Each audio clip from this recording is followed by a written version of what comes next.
సురేష్ గారు స్టాలిన్ గారి వ్యాఖ్యల తర్వాత ఒక 2 రోజులకి union home minister Amit Shah గారు దీని మీద మాట్లాడటం జరిగింది.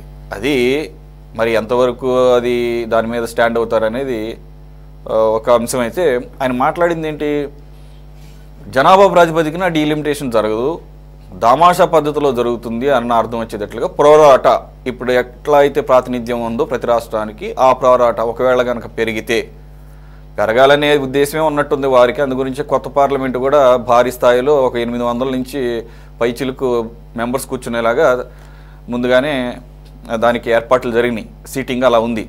సో ఎప్పటి నుంచో పెంచుతారు అని అంటున్నారు. పెంచడం వరకు ఓకే, కానీ పెంచితే ఏ ప్రాతిపదికన పెంచుతారు? జనాభా నియంత్రణని అద్భుతంగా అమలు చేసిన దక్షిణాది రాష్ట్రాలు ఉత్తరాది రాష్ట్రాలతో పోల్చుకుంటే ఆల్రెడీ ఉత్తరాది రాష్ట్రాల్లో సీట్లు చాలా ఎక్కువ ఉన్నాయి, ఉత్తరప్రదేశ్, బీహార్ ఇట్లాంటి. ఒకవేళ జనాభా ప్రాతిపదికంగా తీసుకుంటే ఈ జనాభా నియంత్రణను పాటించినటువంటి దక్షిణాది రాష్ట్రాలు తీవ్రంగా నష్టపోతాయి. ఉత్తరాది రాష్ట్రాల యొక్క సీట్ల పెంపు ద్వారా బీజేపీ రాజకీయంగా మరింత బలపడుతుంది, దక్షిణాది రాష్ట్రాలకి ప్రాతినిధ్యం తగ్గుతుంది అనేది దక్షిణాది రాష్ట్రాల పార్టీల యొక్క ఇది. అయితే చంద్రబాబు నాయుడు గారు మాత్రం దీన్ని చాలా టాక్టికల్గా పక్కన పెట్టారు. బట్ నిన్న కూడా తమిళనాడులో బద్ధశత్రువులైనటువంటి డిఎంకే, ఏఐడిఎంకే, ఆఖరికి లేటెస్ట్గా ఫామ్ చేసినటువంటి విజయ్ పార్టీగా కూడా అటెండ్ అయ్యి వారు ఒక తీర్మానం చేశారు దీనికి వ్యతిరేకంగా. Not only that, on third language imposition as well. ఈ లిమిటేషన్కి వచ్చేసరికి అమిత్ షా గారు వ్యాఖ్యలు ఎలా చూడాలి? ప్రోరాటా మీద గనక, అంటే దామాషా పద్ధతిలో ఇప్పుడున్న పర్సంటేజ్ని గనక పెంచిన దానికి అన్వయిస్తే అన్యాయం జరిగే అవకాశం లేదంటారా? ఖచ్చితంగా అన్యాయం జరిగే అవకాశం ఉంది, ఇది అనుమానం కాదు. రాజ్యాంగం అలాగే ఉంది, ఎన్నికలు అలాగే ఉన్నాయి. రాజ్యాంగాన్ని, ఎన్నికల వ్యవస్థని పూర్తిగా నిర్వీర్యం చేసే ప్రక్రియ బీజేపీ కేంద్రం చేస్తూ ఉంది. ఇప్పుడు ఆనంద్ సాగర్ గారు ఇప్పుడు మాట్లాడొచ్చుది, కానీ గతంలో టీడీపీనే మోడీ గారు, బీజేపీ ప్రజాస్వామ్యాన్ని మంటగలిపారు, రాజ్యాంగ విలువల్ని విఘాతం కల్పించారు, ఆంధ్రప్రదేశ్కి తీరని నష్టం చేశారు, విభజన చట్టంలో ఉన్న అంశాలను అమలు చేయలేదు అని చంద్రబాబు నాయుడు గారు విమర్శించారు, టీడీపీ పార్టీ కూడా విమర్శించింది. అలాగే తెలుగుదేశం పార్టీ ఆవిర్భావం నుంచే కేంద్రం యొక్క నిరంకుశత్వానికి వ్యతిరేకంగా, ఆంధ్రుల ఆత్మగౌరవం కోసం, రాష్ట్రాల హక్కుల కోసం పోరాడేటువంటి విధానంతో పుట్టిన పార్టీగా వారు చెప్పారు, చేశారు. ఎన్టీ రామారావు గారు ఉన్నప్పుడు ఆ రోజు ఉన్నటువంటి రాష్ట్రాల హక్కుల కోసం, అది సర్కారియా కమిషన్ కానివ్వండి, ఇతర రకాలైన అనేక రాష్ట్రాల హక్కుల విషయంలో ఆఖరికి ప్రతిపక్ష పార్టీల రాష్ట్ర ముఖ్యమంత్రులతో పెద్ద కాంక్లేవ్లు విజయవాడలోను, ఆంధ్రప్రదేశ్లో నిర్వహించిన చరిత్ర కూడా తెలుగుదేశం పార్టీకి, ఎన్టీ రామారావు గారికి ఉంది. ఇదంతా ఎందుకు జరిగింది? పార్టీలు ఎవరైనా ఉండొచ్చు, అప్పుడు ఆ రోజున ఎన్టీ రామారావు గారు ప్రభుత్వాన్ని నిరంకుశంగా కూల్చివేసినప్పుడు అనేక పార్టీలు కలిసి పోరాడి ప్రజాస్వామ్యాన్ని పునరుద్ధరణ చేసుకోగలిగారు రాష్ట్ర ప్రజలతో. కాబట్టి ఆ చరిత్రను గమనంలో పెట్టుకోవటం అవసరం. రెండు, ఇవాళ నిరంకుశత్వానికి కొత్త రూపాలు వచ్చింది. పాత రోజుల్లో అయితే ఎమర్జెన్సీ పెట్టాల్సి వచ్చింది. ఇప్పుడు ఎమర్జెన్సీ పెట్టకుండానే అప్రకటితమైనటువంటి ఎమర్జెన్సీ అమలు జరిగేటువంటి రోజులు వచ్చినాయి. ఎన్నికల వ్యవస్థ అలాగే ఉంటుంది. ఎన్నికల వ్యవస్థలో దాన్ని ఏ రకంగా రాజ్యాంగ వ్యవస్థలను దుర్వినియోగం చేసి చేస్తారో చూసాం. గతంలో చంద్రబాబు నాయుడు గారే సిబిఐ లాంటి సంస్థలు ఆంధ్రప్రదేశ్లో ప్రవేశించకూడదని తీర్మానాలు కూడా చేసినటువంటి కూడా ఉన్నాయి. అప్పుడు రాజ్యాంగమేగా. అందుకని పాత రోజుల్లో మారినాయి. మీరు బీజేపీతో పొత్తు పెట్టుకోవచ్చు, లేదు, అది పార్టీలకు సంబంధించిన విషయం. కానీ ఇక్కడ పార్టీలు, పొత్తుల అంశమే కాదు, దేశ భవిష్యత్తు, మన రాష్ట్ర భవిష్యత్తు. రెండోది, మన రాజ్యాంగం ఫెడరల్ వ్యవస్థలో ఇచ్చినటువంటి రాజ్యాంగబద్ధమైన హక్కులు. దీనికి ఇవాళ తప్పనిసరిగా బీజేపీ గత 10 ఏళ్లలో వ్యవహరిస్తున్న తీరును బట్టి అనుమానాలు వస్తున్నాయి. చెప్పింది చేయట్లేదు, చేసేది చెప్పట్లేదు. దానివల్లే జరుగుతున్నాయి ఇవన్నీ అనుమానాలు ఆస్కారం. అలాగే అమిత్ షా గారు మాట్లాడింది ఏంటి? దక్షిణాదిలో ఉండే తమిళనాడులో పార్లమెంటు సభ్యుల సంఖ్య తగ్గదు అని చెప్పారు. పార్లమెంటు సభ్యుల సంఖ్య తగ్గదు, కానీ పార్లమెంటు సభ్యుల స్థానాలు 542 నుండి 800కి పెరిగితే అప్పుడు రేషియో నిష్పత్తి ఏమవుతుంది? దాని గురించి మాట్లాడాల. మోసపూరితంగా ఉంది అది. సంఖ్య కాదు, దాని ప్రపోర్షన్. ఇప్పుడున్న ప్రపోర్షన్ అంతా అప్పుడున్న ప్రపోర్షన్ అంతా.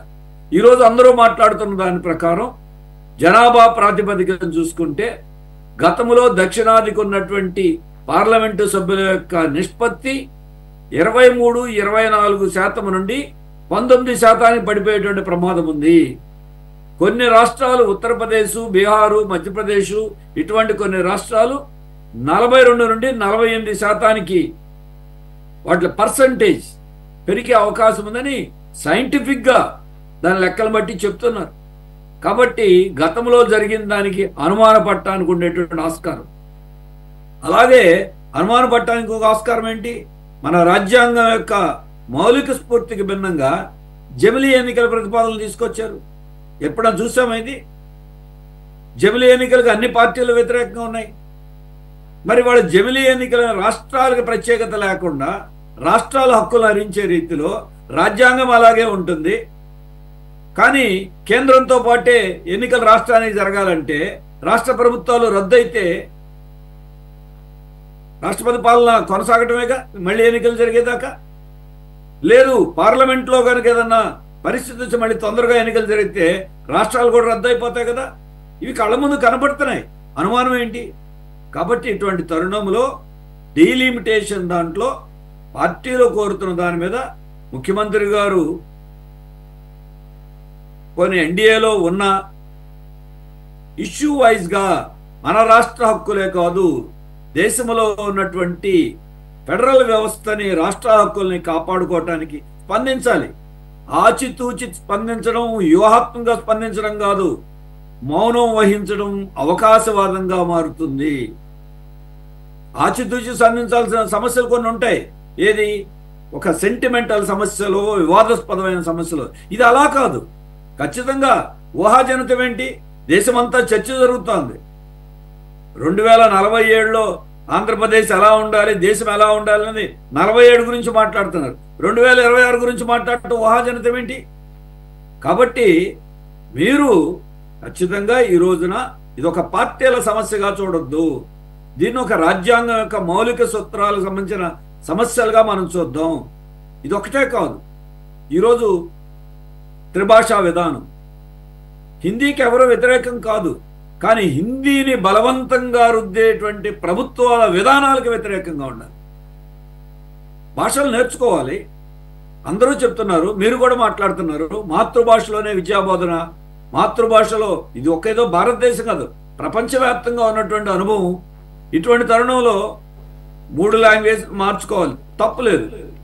మరి ఉత్తరాది రాష్ట్రాల్లో ఈ త్రిభాషా సూత్రం ఎక్కడైనా వాళ్ళు హిందీ, ఇంగ్లీష్తో పాటు తమిళమో తెలుగో నేర్చుకోమని ఆ రాష్ట్రాల్లో ఉందా?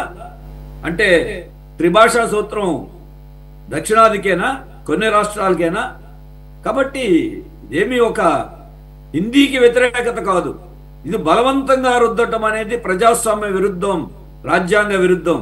ఇటువంటి నేపథ్యంలో తెలుగుదేశం పార్టీ కూడా మీరు ఎన్డీఏలో ఉంటే ఎన్డీఏలో మీ పలుకుబడిని, మీ ఉన్నటువంటి బలాన్ని ఉపయోగించి కేంద్ర ప్రభుత్వం ముందుకు వెళ్లకుండా అడ్డుకోండి. మీరు ఎన్డీఏలో ఉంటారా బయట కాదు, పార్టీల హక్కు. దాని గురించి నేను ఇక్కడ వ్యాఖ్యానించదలుచుకోవట్లా.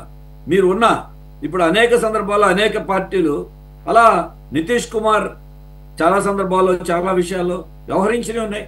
ఎన్డీఏలో ఉండు కూడా అనేక అంశాల్లో విభేదించే ఉన్నదని మన రాష్ట్రాన్ని హక్కులు చేయాలి. ఇలా ఉండబట్టి ఏమైంది? ప్రత్యేక హోదా లేకుండా ఏ పార్టీలోనో జరుగుతోంది. తెలుగుదేశం స్పందించట్లా జమిలీ ఎన్నికల మీద, వైసీపీ స్పందించట్లా. జమిలీ ఎన్నికలు ప్రాంతీయ పార్టీలకి, రాష్ట్రాలకి నష్టం జరుగుతున్నా మీరు ఆగండి ఆగండి అని అయిపోయేదాకా ఇప్పుడు ఆల్రెడీ పార్లమెంట్ ముందు కూడా వచ్చేసింది జమిలీ ఎన్నికలు. ఇంకెప్పుడు ఆగాలి? ఇప్పుడు వక్ఫ్ చట్ట సవరణ ఆగండి ఆగండి అన్నారు. తెలుగుదేశం అమెండ్మెంట్లు ఏదో నామమాత్రమైన తప్ప అసలు అన్నీ ఏమీ యాక్సెప్ట్ చేయలేదు. మరి వాళ్ళ రాజ్యాంగ విరుద్ధంగా నడిచిపోతుంది. లేదు, విద్య రాష్ట్రాల హక్కు, ఇది దాన్ని తీసుకొచ్చి నూతన విద్యా విధానం పేరుతో రాష్ట్రాల మీద రుద్దుతూ ఉంటే దాన్ని రాష్ట్రాల హక్కుల కోసం మాట్లాడాలి కదా. అలాగే రాష్ట్రాలకి పన్నుల కేటాయింపులో పర్సంటేజ్ నెమ్మదిగా 42% అని చెప్పి దాన్ని కుదించి వేస్తూ ఉన్నారు. ఆఖరికి పెట్రోలు డీజిల్ మీద పన్నుల్లో వాటా రావాల్సి వస్తుందని సెస్సులు పెట్టి లక్షల కోట్ల రూపాయలు కేంద్ర ప్రభుత్వం చేస్తూ ఉంది. జిఎస్టీ వచ్చినప్పుడు ఏం చెప్పారు? రాష్ట్రాలకు ఏం పర్లేదన్నారు. ఇప్పుడు జిఎస్టీ మాకు ఇవ్వండి అని బతిమలాడుకోవాల్సి వస్తుంది కేంద్రాన్ని. ఇక్కడ అందుకనే రాష్ట్రాల హక్కులు హరించి వేసినప్పుడు అందరికంటే ముందు ప్రాంతీయ పార్టీలు ఇంకా ఎక్కువ స్పందించాలి. కాబట్టి ఆంధ్రప్రదేశ్లో గురుతరమైన బాధ్యత ఒక పార్టీగానే కాదు, రాష్ట్ర ప్రభుత్వంలో ఉన్నప్పుడు చారిత్రాత్మకంగా భవిష్యత్తులో ఇది నిర్ణయం తాత్కాలికమైంది కాదు. అందుకే ఈ డీలిమిటేషన్ ప్రక్రియ పారదర్శకంగా జరగాలి. రెండో ఏమన్నా అఖిలపక్ష సమావేశం ఏర్పాటు చేసి మేము 1971 జనాభా ప్రాతిపదిక మీదే ఆ జనాభా ఎంత ఉందో అదే రేషియోలో మేము సభ్యుల సంఖ్య పెంచినా అదే రేషియోలో ఉంటుందని ప్రధానమంత్రి గారిని చెప్పనండి. అఖిలపక్ష సమావేశం వేసి పార్లమెంట్లో ప్రకటించమనండి. ఎందుకు చేయరు? పారదర్శకంగా లేకుండా ఏం చేస్తారన్నప్పుడు అనుమానం, చర్చకు ఆస్కారం దీన్ని బట్టే ఉంది. దీనికి కౌంటర్గా మా జనాభా తగ్గిపోతుంది కాబట్టి పార్లమెంట్ సభ్యుల సంఖ్య తగ్గుతోంది కాబట్టి జనాభాను పెంచుదాం, ఇదే పరిష్కారం? జనాభా పెంపుదల తప్ప ఒప్ప నేను అది మాట్లాడలా. ఒకప్పుడు జనాభాని కంట్రోల్ చేయాలి, స్థానిక సంస్థల్లో 2 పిల్లలు మించి ఉంటే మీరు అనర్హులని చట్టాలు చేసిన వాళ్ళు అమాంతంగా ఏం మారిపోయింది అంటే కేంద్రాన్ని నిలదీసి మన హక్కును కాపాడుకోవటం కంటే జనాభాని పెంచుదాం, ఇదే సొల్యూషన్ పని. ఒకవేళ ఇప్పుడు జనాభా పెంచాలనుకున్నా ఏదో ఇమ్మీడియట్ గా అయ్యే పని కాదు కదా అది. అసలు చెప్పిన మీరు వెంటనే పిల్లల్ని కానండి. మరి అందరూ చెప్తున్నారు ఒకవైపున ఆర్ఎస్ఎస్ వాళ్ళు హిందువుల జనాభా తగ్గిపోతుంది, మీరు జనాభా పెంచండి, ముస్లింల జనాభా ఎక్కువైపోయిందని. అసలు లెక్కలు వేరు, తప్పుడు లెక్కల ప్రచారం చేస్తున్నారు. కాబట్టి హిందూ రాజ్యం రావాలి కాబట్టి వాళ్ళు హిందూ జనాభా పెంచాలి. రేపు ముస్లింలు ఏం చేయాలి? మనం తగ్గిపోతున్నాం, వాడు పెంచాలి. మన రాష్ట్రం వాడు తగ్గిపోయింది కాబట్టి మనం జనాభా పెంచాలి. అందరూ జనాభా పెంచి ఏమవుతుంది? జనాభా పెంచడం పరిష్కారమా? కాబట్టి ఇటువంటి అంశాలని పార్టీలు విమర్శలు కాకుండా ఆంధ్రప్రదేశ్లో కూడా అన్ని పార్టీలు కొన్ని అంశాలు వచ్చినప్పుడు మన రాష్ట్రము దేశం ఇది ఒక ఆంధ్రప్రదేశ్ దక్షిణాది ఉత్తరాది సమస్య కాదు, మన దేశమే ఒక రకంగా చెప్పాలంటే ఒక ఉపఖండం. అన్ని చిన్న రాష్ట్రమైనా పెద్ద రాష్ట్రమైనా ఈ జాతి అయినా ఆ జాతి అయినా ఈశాన్యమైనా కాశ్మీర్ అయినా కన్యాకుమారి అయినా ప్రతి రాష్ట్రానికి జనాభానే కాకుండా ఎందుకు రాజ్యసభ వచ్చింది? రాజ్యసభలో ప్రాతినిధ్యం ఎందుకు వచ్చింది? మన పార్లమెంట్ వ్యవస్థకు ఉన్నటువంటి విషయం ఏంటి? అన్ని రాష్ట్రాలు, అన్ని జాతులు, అన్ని తరగతులకి రిప్రజెంటేషన్, లేకపోతే ఎస్సీ ఎస్టీ రిజర్వేషన్ ఎందుకుంది అసెంబ్లీలో పార్లమెంట్లో? ఇవన్నీ ప్రాతిపదిక. మరి దానికి ఇవాళ కూడా చాలా మందికి ప్రాతినిధ్యం ఉండట్లేదు. అందుకని రాష్ట్రాల ప్రాతినిధ్యం, సామాజిక తరగతుల ప్రాతినిధ్యం. రెండోది ఇప్పుడు ఏమవుతుంది? 20 కోట్ల మంది ముస్లింలు ఉంటే ఎన్డీఏ నుండి బీజేపీ నుండి ఎన్డీఏలో ఉన్నారు, బీజేపీ నుండి ఎంపీలు కానీ మంత్రులు కానీ ఉండట్లా, పోటీనే పెట్టట్లా. ఇది మన దేశ ఐక్యతకి ఉపయోగపడుతుందా? కాబట్టి ఇటువంటి విషయాల్ని రాజకీయంగా కాకుండా దేశ భవిష్యత్తును దృష్టిలో పెట్టుకుని ఆలోచించాల్సిన అవసరం ఉంది. ముఖ్యమంత్రి గారికి పోని ప్రెస్లో స్పందించడం ప్రాబ్లం అయితే పోని లోపల మీరు మాట్లాడండి, బయట మాట్లాడే ఇబ్బంది అయితే ఆపండి. ఆపగలిగితే ఇంకా మంచిది కదా, అందరూ సంతోషిస్తాం, అభినందిస్తాం. అంతేగాని మీరు ఇప్పుడేమి మాట్లాడద్దు, ఇంకా చాలా కాలం ఉంది. ఇది బాబు గారు సిచ్యుయేషన్ చూస్తే కావాలని టీడీపీ వెంపర్లాడిందనే ఎలక్షన్స్ బిఫోర్ బీజేపీ వాళ్ళు నాయకులు వ్యాఖ్యలు చేశారు, మాకేం అవసరం లేదు టీడీపీ వెంపర్లాడుతుందని.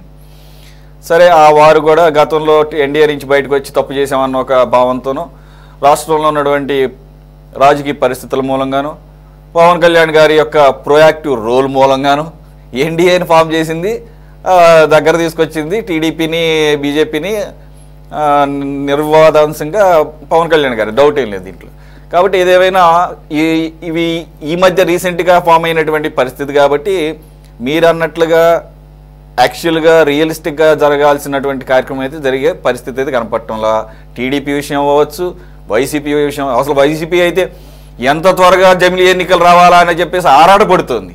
ఆ నాయకుడు ప్రతిసారి కూడా జమిలీ అని చెప్పేసి కలవరిస్తున్నాడు. ఇక చంద్రబాబు నాయుడు గారు మనసులో ఎలా ఉన్నా కానీ బయటికి మాత్రం ఆయన కూడా జమిలీకి ఓకే అంటున్నాడు. పవన్ కళ్యాణ్ గారి సంగతి తెలిసిందే, ఆయన దక్షిణాది రాష్ట్రాలు మా తెలుగు రాష్ట్రాలు మర్చిపోయాడు ఆయన. ఇప్పుడు ఏకంగా ఆయన సనాతన ధర్మం అని చెప్పేసి మొత్తం దేశం అంతా నాది అన్నట్టుగా మాట్లాడుతుంది. తప్పేం కాదు, దేశం మీది నాది అందరిది. కానీ గతంలో ఉన్న స్టాండ్ ఇప్పుడు ఏం కనపడటం లేదు.